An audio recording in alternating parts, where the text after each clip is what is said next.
प्यारे दोस्तों, बहुत-बहुत स्वागत है आपका अपने चैनल यूजीसी नेट साहित्य दर्पण में। तो फ्रेंड्स, जैसा कि आपने थंबनेल में देख लिया है कि आज मैंने बताया कि आज हम आदिकाल के महत्वपूर्ण टॉपिक को देखने वाले हैं। और बता दूं फ्रेंड्स कि यदि वीडियो पर आप पहली बार आए हैं तो चैनल को सब्सक्राइब कर लीजिएगा।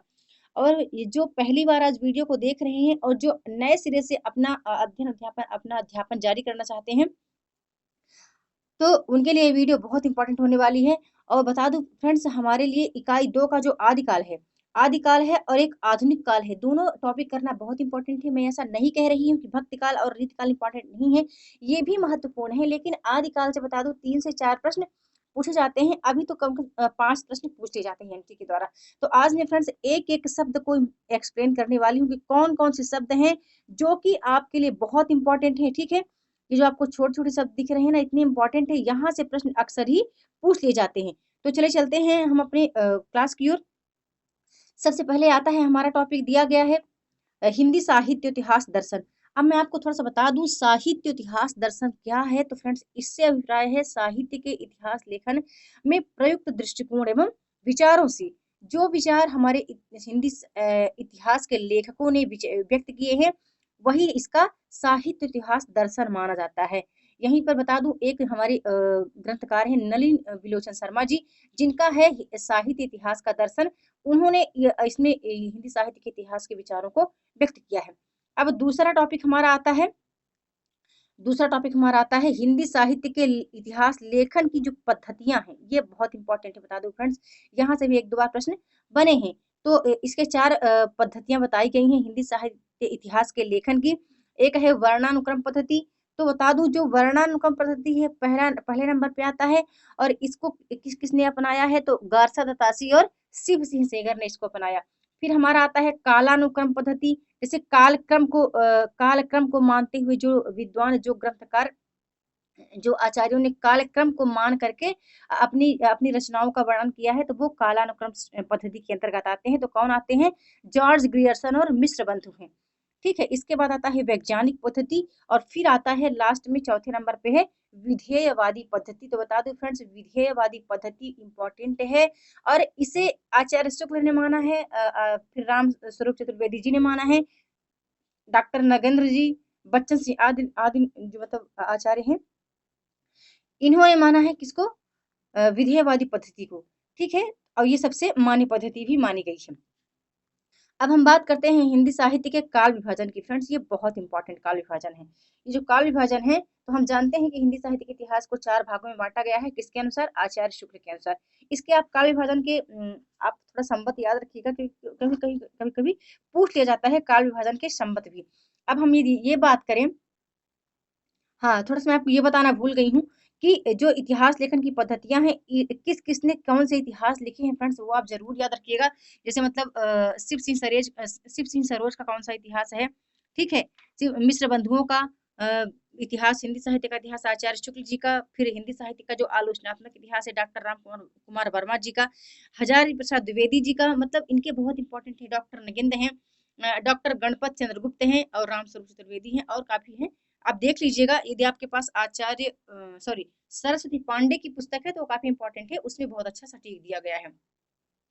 अब हम बात कर रहे थे हिंदी साहित्य के काल विभाजन की, तो हम ये देख लेते हैं कि किस विद्वान ने हिंदी साहित्य के काल विभाजन को क्या क्या माना है और कहाँ कहाँ पर क्या क्या मत व्यक्त किए हैं और किस तरह से इसको वर्णित किया है। तो चलिए हम देख लेते हैं कौन कौन है। तो सबसे पहले आता है जॉर्ज ग्रियर्सन का काल विभाजन। ठीक है, कभी कभी पूछ लिया जाता है कि जॉर्ज ग्रियर्सन जी ने काल विभाजन को किस तरह व्यक्त किया है। तो इन्होंने काफी ज्यादा इसका मतलब विस्तार कर दिया है। कम से कम 11 पॉइंट में किया है इन्होंने, जॉर्ज ग्रियर्सन जी ने। फिर आते हैं हमारे मिश्र बंधु आते हैं। अभी हम फ्रेंड्स, आपको पता है हम बात कर रहे हैं सिर्फ काल विभाजन की, ये एक छोटा सा पॉइंट है, इसकी बात कर रहे हैं। मिश्र बंधुओं ने भी दिया है काल विभाजन। फिर काल विभाजन दिया है और आचार्य शुक्ल जी ने दिया है जो कि सबसे सर्वमान्य है। आचार्य शुक्ल जी का ही काल विभाजन, जो कि जिसका अध्ययन ही हम करते हैं। फिर हजारी प्रसाद द्विवेदी जी हैं, उन्होंने भी दिया है। डॉक्टर राम कुमार वर्मा जी ने दिया है। गणपत चंद्रगुप्त ने दिया है। और काफी, जैसे नगेंद्र जी का काल विभाजन, वो भी काफी इंपॉर्टेंट है। राम स्वरूप चतुर्वेदी जी हैं, बच्चन सिंह हैं। तो काफी लोगों का हम काल विभाजन हमें देखने के लिए मिलता है। अब हम यहीं पर थोड़ा-सा बात कर लेते हैं नामकरण की, यहाँ से भी प्रश्न बनते हैं, ठीक है? तो हमें ये याद रखना है कि किसने चारण काल कहा, है ना? नाम अब हम यहाँ नामकरण की बात कर रहे हैं, तो किसने चारण काल कहा है, किसने प्रारंभिक काल कहा है, जैसे मतलब चारण काल कहा है जॉर्ज ग्रेगसन ने, आदिकाल को प्रारंभिक काल कहा है मिश्र बंधुओं ने, बीज वपन काल कहा है महावीर प्रसाद द्विवेदी जी ने, वीर गाथा काल आचार्य शुक्ल ने ही कहा है, सिद्ध सामंत काल किसने कहा है, आपको याद रखना है, वीर काल किसने कहा, संधि काल किसने कहा, आदिकाल किसने कहा और आधार काल किसने कहा। ये तो सारी बातें फ्रेंड्स आपको याद रखनी है। यदि आपके पास इन सब का मतलब जो निचोड़ है, सार है, आपके पास यदि नहीं है, अक्सर मैं बोलती आ रही हूँ कि सरस्वती जो पांडे की बुक है वो काफ़ी अच्छी है। सटीक बातें उसमें दी गई हैं, इम्पोर्टेंट भी है, तो यदि आपके पास वो नहीं है तो आप मार्केट से परचेज़ कर लीजिए और इस वीडियो के माध्यम से आप उसका अध्ययन-अध्यापन करते रहिए। ठीक है? तो हमने नामकरण देख लिया। अब हम थोड़ा-सा आदिकाल की विशेषताएँ भी देख लेते हैं। आदिकाल की जो विशेषताएँ हैं या साहित्यिक प्रवृत्तियाँ हैं, तो वीररस की प्रधानता थी आदिकाल में, युद्धों का सजीव चित्रण देखने के लिए मिलता है। आश्रयदाताओं की प्रशंसा एवं उनका यशगान भी हमें आदिकाल में देखने के लिए मिलता है। क्योंकि जो हमारे जो कवि रहते थे, वो क्या करते थे, राजाओं के आश्रय रह कर के ही उनका यशोगान करते थे। काफ़ी बढ़ा-चढ़ा कर उन्हीं का वर्णन करते थे आदिकाल के अंतर्गत। फिर हम देखते हैं कि ऐतिहासिक घटनाओं का चित्रण हमें आदिकाल में काफ़ी देखने के लिए मिलता है। जैसे जो ये रासो काव्य परंपरा के ग्रंथ हैं, इसमें ज़्यादा ऐतिहासिकता का वर्णन देखने के लिए मिलता है। फिर ऐतिहासिकता के साथ-साथ कल्पना का भी संयोग हमें देखने के लिए मिलता है आदिकाल में। श्रृंगार एवं अन्य रसों का समावेश भी इसमें है और इम्पोर्टेंट टॉपिक एक ये है इसकी विशेषताओं के अंतर्गत कि प्राकृत अपभ्रंश, डिंगल एवं पिंगल भाषा का प्रयोग हमें देखने के लिए मिलता है, ठीक है? तो यदि ये कहूँ इसके अंतर्गत ही कि ये आदिकाल तात्कालिक इतिहास की सभ्यता और संस्कृति का परिचय कराता है ना? अब हम चलते हैं, ये एक छोटा-सा पॉइंट आपको रासो काव्य दिख रहा है। ये फ्रेंड्स बड़ा ही इम्पोर्टेंट है रासो काव्य। क्योंकि बता दूँ फ्रेंड्स कि जो रासो शब्द की उत्पत्ति है, सबसे पहले हमें ये देखना है कि रासो शब्द की उत्पत्ति किससे हुई है और किस विद्वान ने किससे मानी है। किस विद्वान ने हाँ, किससे मानी ये इम्पोर्टेंट है। तो गारसा दत्तासी जो है वो राजसूय से मानते हैं रासो की उत्पत्ति। आचार्य शुक्ल ने रसायन से माना है। दुलारे जी ने यानी नंद दुलारे वाजपेयी जी ने रास से माना है। हजारी प्रसाद द्विवेदी ने रासक से माना है रासो काव्य की उत्पत्ति। अब हम यहीं पर रासो काव्य फ्रेंड्स बताना चाहूँगी आपको जो रास काव्य है और रासो काव्य है, दोनों में अंतर है, तो प्लीज़ आप इसको ज़रूर ध्यान दीजिएगा। और बता दूँ फ्रेंड्स जो आदिकालीन प्रमुख रासो साहित्य है तो कौन-कौन से हैं? तो आपको पता है, आपने भी पढ़ी हैं काफ़ी, जैसे हमने एमए किया बीए किया तो वहाँ पे हमने देखा है कि जो ये ग्रंथ हैं, जो ये ग्रंथ मिलते हैं दलपत विजय, खुमाण रासो है किसका है? दलपत विजय का है। अभी हम रासो साहित्य बात कर रहे हैं। नरपतनाल का विशलदेव रासो है, जगनिक का परिमाल रासो है, चंद्रवरदाई का पृथ्वीराज रासो है, केदार भट्ट का जय चंद्र प्रकाश है, मधुकर भट्ट का जयमंक जस चंद्रिका है, हम्मीर रासो है सारंगधर का, विजयपाल रासो नल सिंह का है और रणमल छंद है किसका? श्रीधर का। ये रासो काव्य के रासो साहित्य के अंतर्गत ही आते हैं। और बता दूं जो हमने बात की पृथ्वीराज रासो की, तो बड़ा इंपॉर्टेंट है फ्रेंड्स। 59 सर्ग में ये है पृथ्वीराज रासो, 69 सर्ग में विभाजित है। और बता दूं कि इसकी प्रामाणिकता, अप्रामाणिकता और अर्थ प्रामाणिकता, यहाँ से भी प्रश्न बने हैं। अब आप पूछोगे मैम प्रश्न आप बता नहीं रहे हैं, कैसे प्रश्न बनते हैं? तो यदि आप मेरे चैनल पे नहीं है, टेलीग्राम चैनल पे, आप उसको चैनल पे जाके यूजीसी नेट साहित्य दर्पण सर्च कीजिएगा तो आपको वहाँ मिल जाएगा। वहाँ पर आज मैं इसके प्रश्नोत्तरी करने वाली हूँ, डालने वाली हूँ, क्विज़ डालूँगी, जहाँ पर आप प्रश्नोत्तरी करके अपने को निखार सकते हैं, आप देख सकते हैं कि आपकी तैयारी कहाँ तक है और कितनी है। तो हम बात कर रहे थे कि पृथ्वीराज रासो आता है रासो साहित्य के अंतर्गत, तो इसको हमें देख लेना है कि इसकी प्रामाणिक कितने विद्वान जो प्रामाणिक मानते हैं, अप्रामाणिक किसने माना है और अर्ध प्रामाणिक किसने माना है, इसको आप देख लेना है। अब थोड़ा-सा फ्रेंड्स बात करते हैं कि पृथ्वीराज रासो में ही कुछ छंदों का प्रयोग किया गया था, जैसे कवित्त है, छप्पय है, दोहा, तोमर, त्रोटक, गाहा, आर्या, ये सभी छंद थे। इसको भी देख लेना है। एक पॉइंट और आता है कि पृथ्वीराज रासो को आचार्य हजारी प्रसाद द्विवेदी ने सुख सुखी संवाद के रूप में रचित माना है। ठीक है, ये इंपॉर्टेंट है, ये भी देख लीजिएगा। थोड़ा-सा मैं बात करना चाहूँगी और यदि हम आदिकाल की बात कर ही रहे हैं, तो हिंदी का प्रथम कवि किस प्रस्तोता विद्वान ने, किस विद्वान ने हिंदी का प्रथम कवि किसे माना है फ्रेंड्स? ये काफ़ी इंपॉर्टेंट है और एग्ज़ाम में कई बार ये पूछ लिया जाता है। तो आप याद रखिएगा जो पुष्यदंत हैं, शिव सिंह सेगर ने पुष्यदंत को माना है। गणपत चंद्रगुप्त जी ने सालभद्र सूरी को माना है। डॉक्टर राम कुमार वर्मा ने स्वयंभू को माना है। राहुल सांकृत्यायन जी ने सरहप्पा को और हजारी प्रसाद द्विवेदी जी ने अब्दुल रहमान को माना है। ठीक है, तो यहाँ से कई बार प्रश्न पूछे जाते हैं, इसलिए मैंने यहाँ पर इसका एक्सप्लेन कर दिया।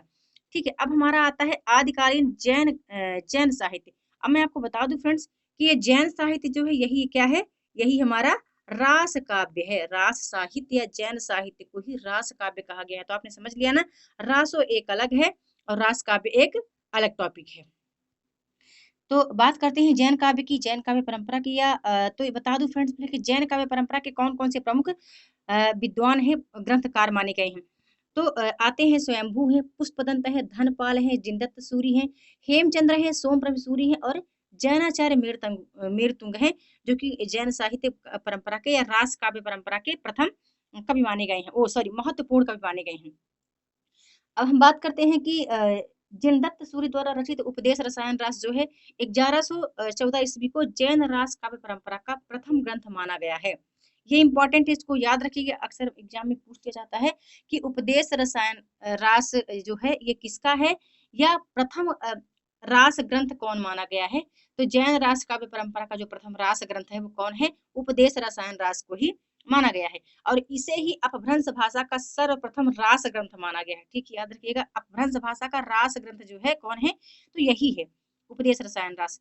अब थोड़ा सा बात करते हैं फ्रेंड्स जैन साहित्य में कि रास काव्य परंपरा का हिंदी में प्रवर्तन। ठीक है, यहाँ हिंदी में पूछा जा रहा है कि हिंदी में प्रवर्तन करने का श्रेय भरतेश्वर बाहुबली रास को जाता है, जो इसके रचयिता कौन है, सालभद्र सूरी है। ठीक है, अब हम थोड़ा सा और बात कर लेते हैं कि जो रास काव्य परंपरा है तो कौन कौन से हैं, तो कौन है, बुद्धि रास है, जिन धर्म स्थूल भद्र रास है, जीवदया रास है, आसगु कवि का है, चंद्रमाला रास है, रेवंतगिरी रास है, नेमिनाथ रास है।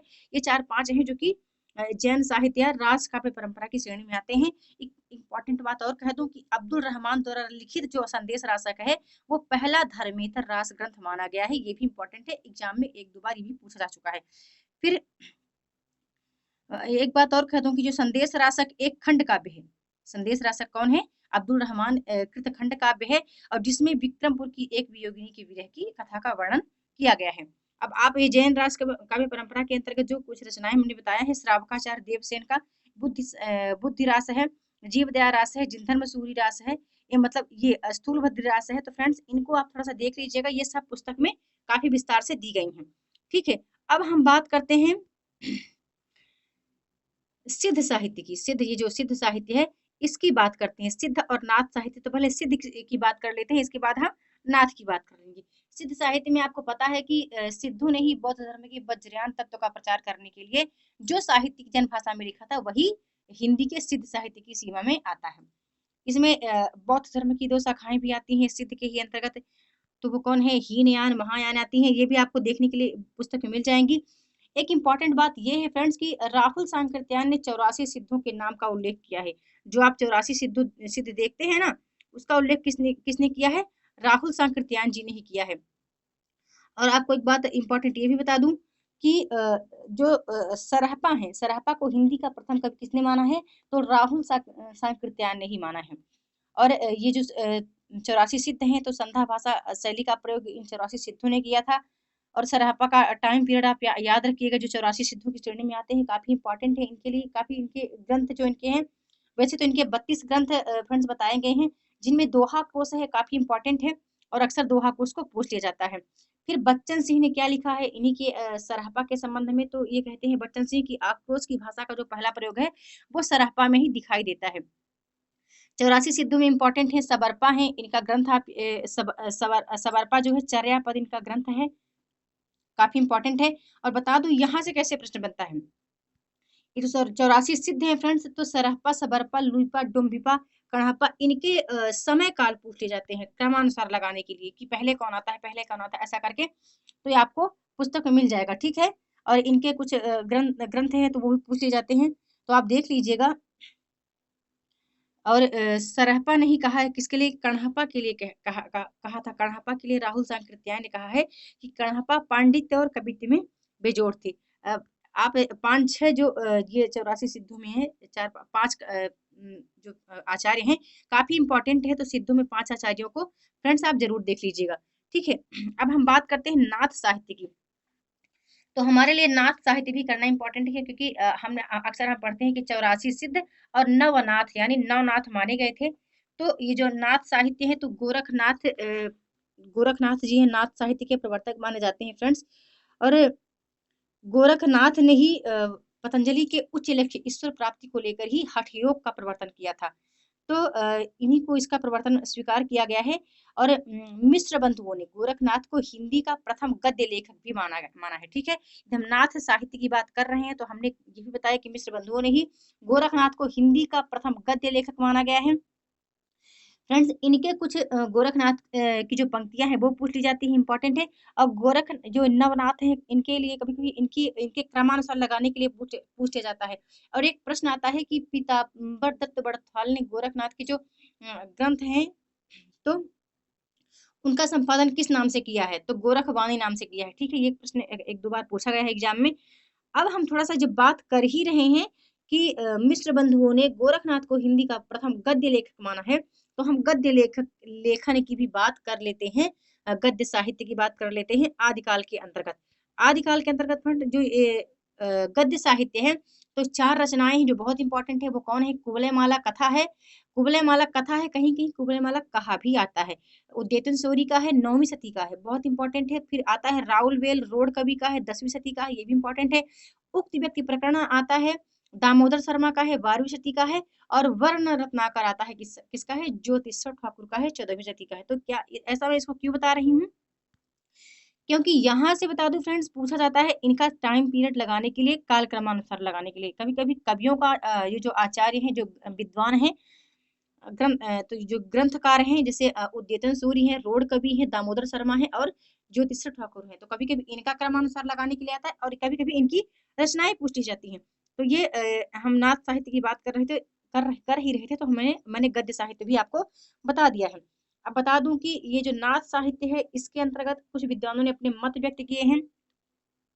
ठीक है, जैसे हजारी प्रसाद द्विवेदी ने मत व्यक्त किया है, राहुल सांकृत्यायन ने मत व्यक्त किया है, तो ये आपको पुस्तकों में मिल जाएंगे। अब हम थोड़ा सा बात कर लेते हैं, इसके बाद आता है हमारा अमीर खुसरो जी को। तो बता दूं अमीर खुसरो बहुत इंपॉर्टेंट है। क्यों इंपॉर्टेंट है? क्योंकि फ्रेंड्स इनकी जो रचनाएं हैं वो पूछ ली जाती हैं। यहीं पर हम बात कर रहे हैं यदि आदिकाल की, तो बता दूं आदिकाल में आपको किसको करना इंपॉर्टेंट है? जो आचार्य रामचंद्र शुक्ल का हिंदी साहित्य का इतिहास है वो आपके लिए इंपॉर्टेंट है, क्योंकि वहां से आदिकाल के प्रकरण पूछ लिए जाते हैं। और इनके लिए मतलब अमीर खुसरो या विद्यापति या कुछ जो विद्वान हैं आदिकालीन, उनके लिए आचार्य शुक्ल ने क्या मत व्यक्त किए हैं या क्या कहे हैं, ये भी पूछ लिए जाते हैं। तो अमीर खुसरो के लिए आपको याद रखना है इनकी कविताएं, इनकी जो रचनाएं हैं वो याद करना है।